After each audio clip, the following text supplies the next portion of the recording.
me better when I wasn't yours. I'm going back, I'm going back, I'm going back, I'm going back to who I was before. Hey guys, and welcome back to my channel. Is it too early to be talking about spring fragrances? Probably. Do I care? No. And you know what? The Sephora sale is probably right around the corner because y'all know they love to have it like in the first week-ish of April. So why not start getting ready on those baskets? If you guys want to know fragrances that I would recommend for the spring, let's go. Okay, now when I think spring fragrance, I immediately go to either really juicy, really sweet, really floral, really clean. But for me, y'all know I do like floral fragrances. I am just getting comfortable with some clean fragrances. For the most part, I am a gourmand girly, so for me, when I think spring fragrance, for the most part, I think juicy or sweet. So that's what most of this video will be. If that's not for you, I'm so sorry. Love you. But I do have one. I do have one that I could recommend for you. And I did mention this in my monthly favorites for January. That is from the company Libre. This is their Sublimity fragrance.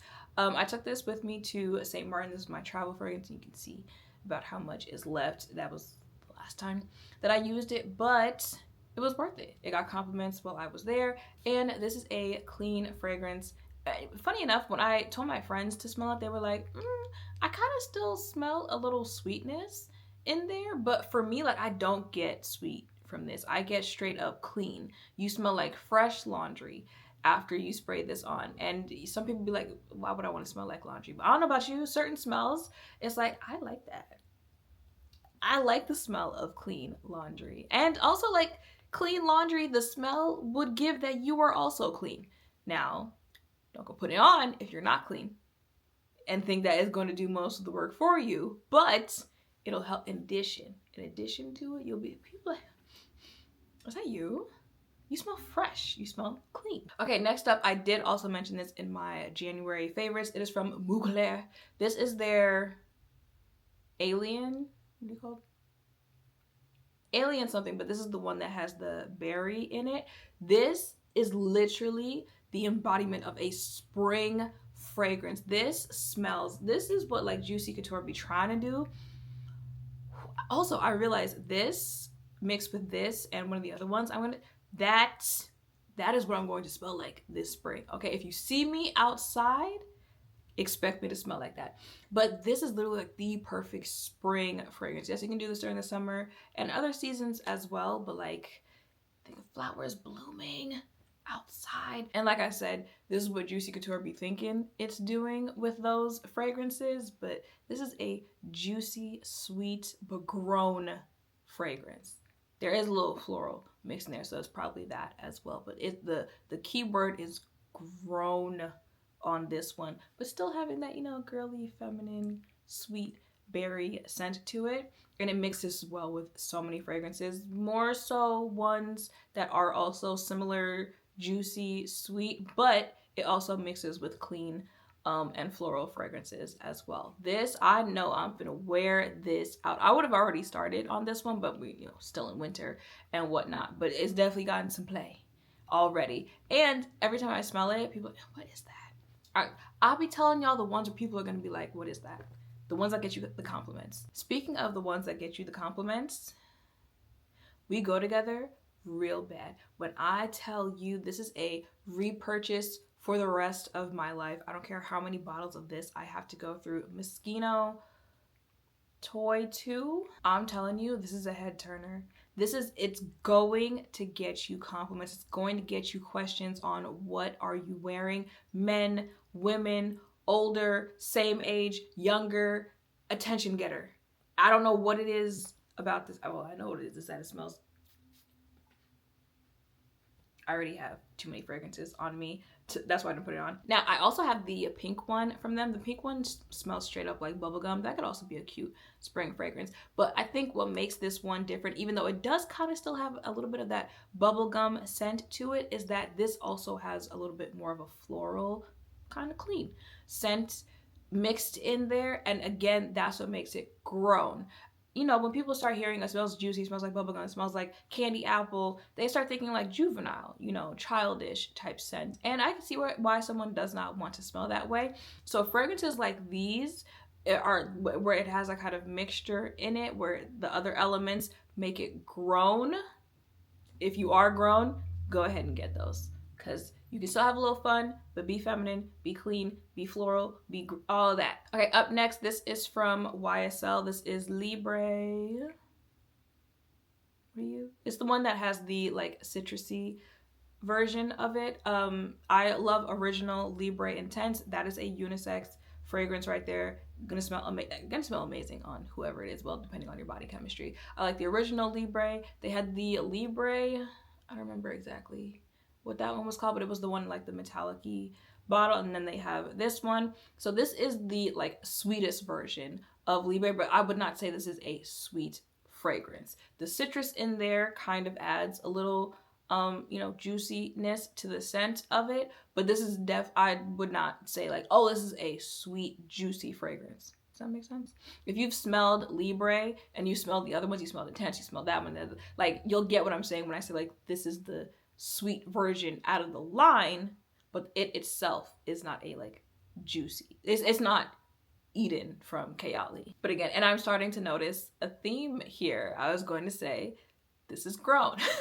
This is a grown, juicy fragrance. Do I think this one could also be unisex? Yeah, this could also be unisex as well. There are men who like, you know, sweet fragrances too, and women who like sweet fragrances on men. So if you're looking for something for your husband, boyfriend, whoever it is, I could see this one being unisex. But I would say this is like nighttime spring. I don't think I would wear this during the day. This is nighttime spring, girls' night out, date night, whatever it is you're doing at nighttime, because it does have that kind of like grown factor to it, especially if you've smelled Intense Libre. That scent with a little juiciness at nighttime, again, head turner. This is the one you're trying to be sultry. That's what it is. It's a sultry, juicy. Okay, and the last fragrance that I have for y'all is from Forever Mood. This is hard to get. This was the first fragrance that I liked from Forever Mood. Y'all know when she launched, she had like 4. It was pink, yellow, purple, and like the clear bottle. This is the one that I liked the most, but however, this is the most recent one that I got. The pink one was actually the first one that I purchased. I really like that one too, but for me, that's more like summer nighttime. Hard to Get was my favorite, and probably because it was the sweetest one that she came out with when she first launched. This is like pie, not pie, like a lemon pie-ish, no. But like that type of sweet. No, maybe it is lemon pie. The pink one is also sweet. If you're like, wait a minute, girl, isn't there like a red velvet cake note in there or something like that? Yes. However, the oud in that one is what makes it the like grown sweet out of that line, where this is like just straight up sweet. This is like daytime fragrance. And depending on some of the places, like I feel like, you know, if you're going off the idea of things being too sweet, being juvenile, people would say like, oh, like don't wear this to work or something like that because it's too childish of a fragrance. Like it's that type of sweet. But this is perfect for the springtime. Daytime, out and about, on vacation. Definitely a fragrance to have like a travel size in, because it just smells so good. Now, I know, but you said you don't like smelling like food. As you can see, I make some exceptions. This is one.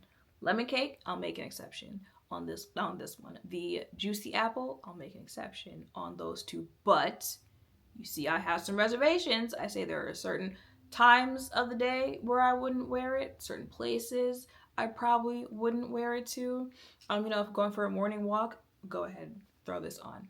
The animals need to smell something cute too, so smell me. This just reminds me of like going to the fair or something like that. You know, daytime dates, simple things during the day. Would I necessarily put this on to sit around the house during the day? No, a little too sweet for that. But like outdoor activities, like I said, traveling, stuff like that, absolutely positively. And it mixes well with other fragrances too. All right, y'all, so that is it for the fragrances I would recommend for the springtime. Let me know in the comments down below what you would recommend.